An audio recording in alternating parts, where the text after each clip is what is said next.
നമ്മൾ ഇന്ന് പ്രിഡേറ്റർ ഹോളിഡേയ്സിനെ പരിചയപ്പെട്ടു. അപ്പോൾ അതിന്റെ സ്വന്തം ഓണറായിട്ടുള്ള ജോബി ചേട്ടനാണ് നമ്മുടെ ഉള്ളത്. നമസ്കാരം. നമസ്കാരം.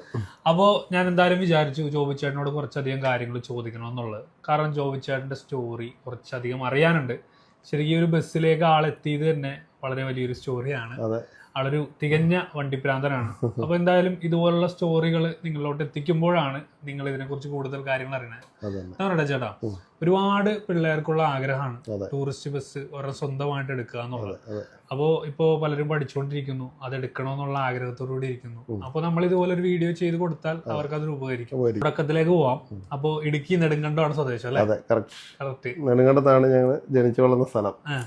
എങ്ങനെയായി? നെടുങ്കണ്ടം ഒരു ചെറിയൊരു ഗ്രാമപ്രദേശത്ത് തന്നെ. അപ്പൊ അന്നോട്ടെ എങ്ങനെ ഈ വണ്ടിയോട് ഭയങ്കര ക്രൈസാണ്. ക്രൈസ് എന്ന് പറഞ്ഞു കഴിഞ്ഞാൽ ഞങ്ങളുടെ നാട്ടിലേക്ക് ശരിക്കും പറഞ്ഞാൽ ബസ്സും കാര്യങ്ങളൊന്നും ഇല്ല. അന്ന് ഈ ട്രിപ്പ് ജീപ്പ് മാത്രമാണ് ഞങ്ങൾ ആശ്രയിക്കുന്നത്. ഞങ്ങളൊക്കെ പഠിച്ച കാലത്ത് ഞങ്ങളൊരു 4 കിലോമീറ്റർ നടന്നിട്ടാണ് സ്കൂളിൽ തന്നെ എത്തുന്നത്. പിന്നെ അതിനുശേഷം പിന്നെ ഈ ഒരു 8ാം ക്ലാസ് 9ാം ക്ലാസ് ഒക്കെ ആയപ്പോഴത്തേന് പിന്നെ നമുക്ക് ട്രിപ്പ് ജീപ്പിൽ പോകാനുള്ള ഒരു സംവിധാനമായി. ഈ വണ്ടിയിൽ കയറുമ്പോൾ തന്നെ നമ്മൾ ആദ്യം പോയി ഇരിക്കുന്നത് ഡ്രൈവർസിനോട് ചേർന്നിട്ടാണ്. അപ്പൊ ഡ്രൈവർ എന്താണ് ചെയ്യുന്നത് നമ്മൾ കാണണമല്ലോ. അപ്പൊ ഗിയർ മാറാനാണെങ്കിലും ക്ലച്ച് ബ്രേക്ക് ഇതെല്ലാം നമ്മൾ കണ്ട് പഠിച്ച് അങ്ങനെ ആ ഒരു ക്രേസിൽ ജീപ്പ് ഓടിക്കാനാണ് ആദ്യം നമ്മൾ പഠിക്കണേ. പഠിച്ച് അങ്ങനെ ഒരു 17 വയസ്സായപ്പോൾ തൊട്ട് തന്നെ 16-17 വയസ്സായപ്പോൾ തന്നെ നമ്മൾ ജീപ്പ് ഓടിച്ചുകൊണ്ട് നടക്കും. അവിടെ പിന്നെ ഈ ലൈസൻസിന്റെ പ്രശ്നങ്ങളൊന്നും ഇല്ല അന്നത്തെ കാലത്ത്. അന്ന് 18 വയസ്സായ അന്നത്തെ ആ ഒരു മാസത്തിൽ തന്നെ നമ്മൾ ലൈസൻസ് എടുത്തു. ആ ഒരു ടൈമിൽ തന്നെ ജീപ്പ് സ്വന്തമായിട്ട് വാങ്ങിച്ചു. ഫാമിലിപരമായിട്ട് ആർക്കും ഇല്ല. അപ്പന് വണ്ടി ഓടിക്കാൻ അറിയില്ല, അമ്മയ്ക്ക് വണ്ടി ഇതുമായിട്ട് യാതൊരു ബന്ധമില്ല. നമ്മൾ പിന്നെ പറഞ്ഞാൽ ഈ വണ്ടിയോടുള്ള ഒരു ക്രേസ് കാരണം അങ്ങനെ നമ്മളതങ്ങനെ തന്നെ പഠിച്ച് അങ്ങനെ സ്വന്തമായിട്ട് ജീപ്പ് വാങ്ങിച്ച്. അന്നത്തെ കാലത്ത് നല്ല മെറ്റാലിക് പെയിന്റ് ഒക്കെ അടിച്ച് ഗ്രീൻ കളറായിരുന്നു അന്നത്തെ എന്റെ വണ്ടി. നെടുങ്കണ്ടത്ത് നിന്ന് ആരോട് ചോദിച്ചാലും അറിയാം അത് ജോബിയുടെ വണ്ടിയാന്ന് അറിയാം.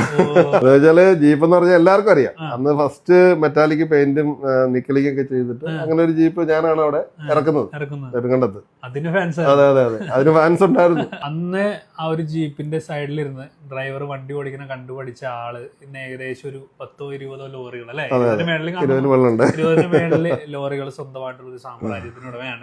ശരിക്കും പറഞ്ഞാൽ നമ്മൾ ഒരുപാട് കഷ്ടപ്പെട്ടാലാണ് ഇതുപോലെ ഒരുപാട് കഷ്ടപ്പെട്ടിട്ടുണ്ട് അല്ലെ? ഒരുപാട് കഷ്ടപ്പെട്ടിട്ടുണ്ട്. ഡ്രൈവർ വണ്ടി ഓടിക്കാൻ ആരുടെയും കൂലിക്ക് വണ്ടി ഓടിക്കാൻ പോയിട്ടില്ല. എല്ലാം നമ്മുടെ സ്വന്തമായിട്ടുള്ള പരിപാടികൾ തന്നെ.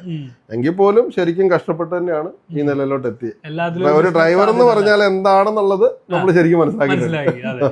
ഡ്രൈവിംഗ് ആണ് അതെനിക്ക് ഭയങ്കര ക്രൈസാണ്. ഇനി എത്ര കിലോമീറ്റർ ഓടിക്കാനായിട്ട് നമുക്ക് യാതൊരു മടിയില്ല.